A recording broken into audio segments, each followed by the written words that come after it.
Hey guys, how you doing? Damon Caskey here. Yeah, wave at you a little bit there. This is going to be a Let's Fix It edition of my DC Current video series. I have been compelled by a class project to do a little bit of soldering, and so I figured I'd get done something that I've had on the docket for quite a while, and that is prepping some of my relays by getting some lines soldered into them. And actually, real quick, before I do anything else, let's give this relay a quick little blast here.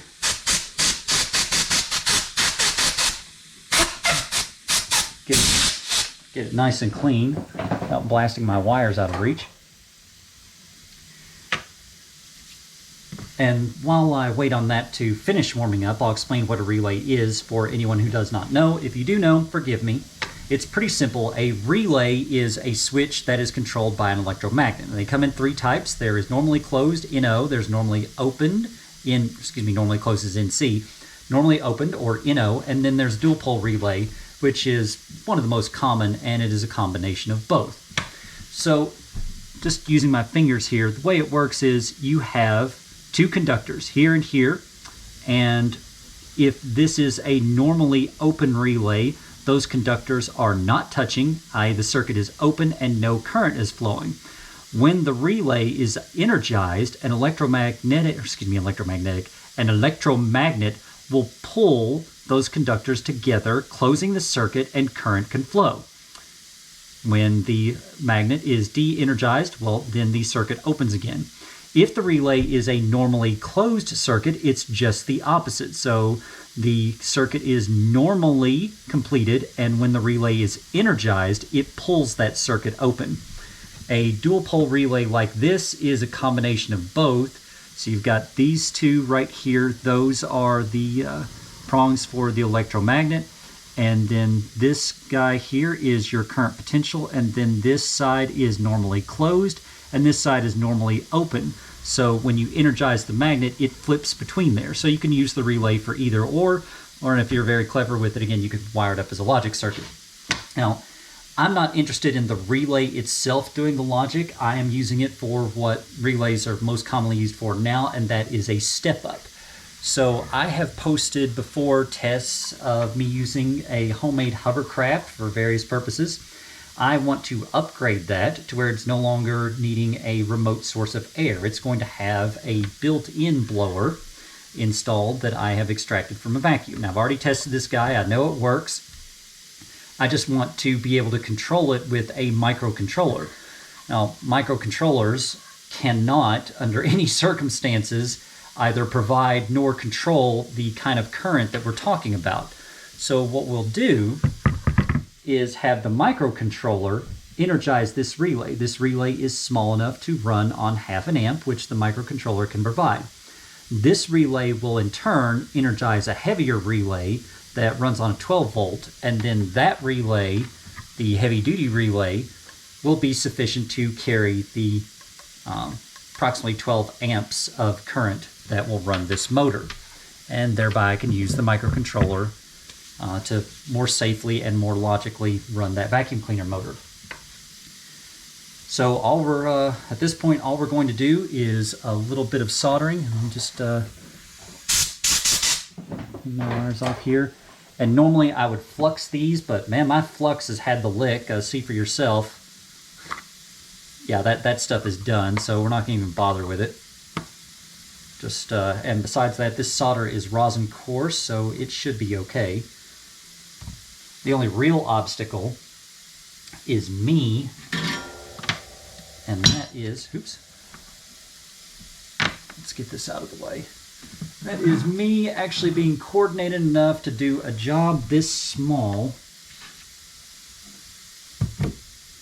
I might actually have to put this relay on a vise, but we'll try.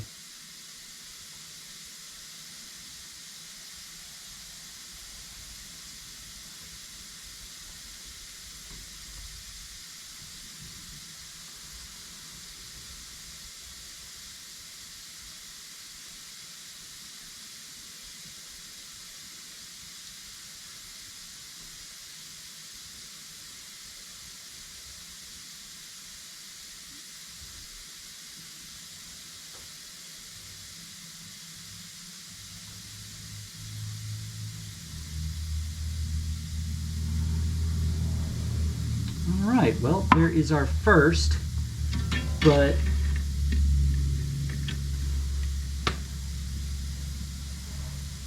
there we go. Yeah, actually that did work.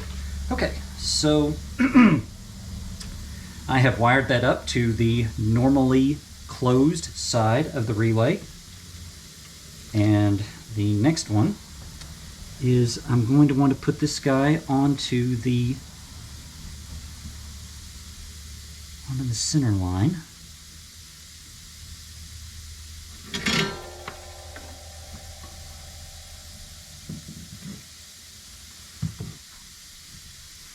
Excuse me here while I really have to concentrate to get that on there, especially with my relay just kind of sitting loose. For purposes of making this video, I'm sitting here at the desk. Normally I'd have it on a vise, but my vise is in a spot that it's really hard to get a good camera angle for.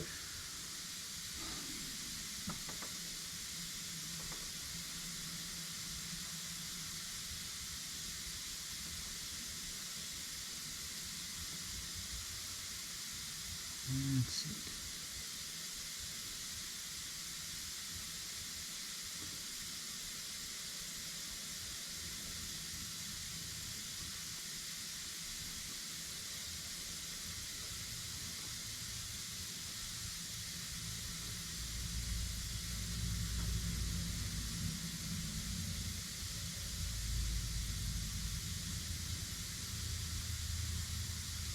This one's going to be a little bit more of a pain, just because I'm having to be careful and not remelt the solder on the other one, and I also don't want to melt the relay while I'm at it. All right, there is our, okay, so we have wired up the conductors. Now the next step would be to wire the electromagnet, but to be honest, I don't really think I've got the hand-eye coordination to do that without hooking this up to the vise. So I'm going to cut off here and finish it up on the vise. Really, this was just to show you the process that we go through. This by no means, don't take it as instructional, because to do this, you really want to flux properly. You want to have a nice little workspace where your relay is held down. You usually want a little wire clamp. I don't have my wire clamps here at the moment. So this is really just kind of a ham and egg job to show you what soldering might look like.